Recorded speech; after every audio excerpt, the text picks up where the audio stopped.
ஆண்டவராக இயேசு கிறிஸ்து நாமத்திற்கு மகிமை உண்டாவதாக. இந்த இயேசு வழி மூலமாய் கர்த்தருடைய வார்த்தையை பகிர்ந்து கொள்ள விரும்புகிறேன்.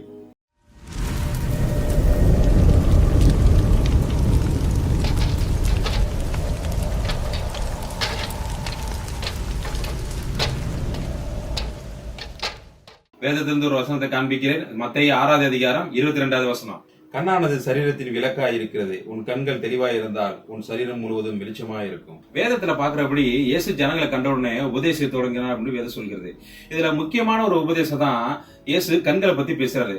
கண்கள் சரீரத்தின் விளக்காய் இருக்கிறது அப்படின்னு. ஏன் கண்களை விளக்கோட கம்பேர் பண்றாரு அப்படின்னா, கண்கள் எதை பார்க்கிறதோ அதை சரீரம் அப்படி ஏற்றுக்கொள்கிறது, அதற்கு உடன்படுகிறது. நம்முடைய கண்கள் பார்க்கின்ற காரியங்கள் எல்லாம் சுத்தமா பார்த்தா சரீரமும் சுத்தமா ஏற்றுக்கொள்ளும்.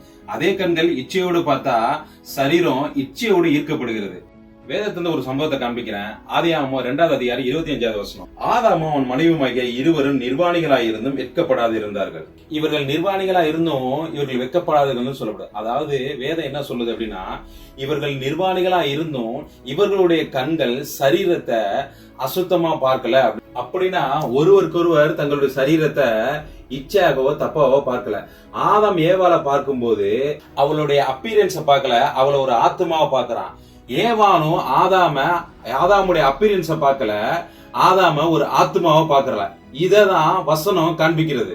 ஏன் இவர்களுடைய கண்கள் தெளிவா இருந்துச்சு அப்படின்னா, தேவன் இவர்களுடனே இருந்தார். இவர்களை லீட் பண்றதுக்கு வேறு மனுஷனோ வேறு காரியமோ இல்ல, கர்த்தரே இவர்களை நடத்தி வந்தார். உங்களுக்கு புரியுற மாதிரி சொல்லணும்னா, God was the leader. உங்களை தேவனிடத்துல ஒப்பு கொடுங்க. உங்களை லீட் பண்றதுக்கு தேவனிடத்துல உங்களை கொடுங்க.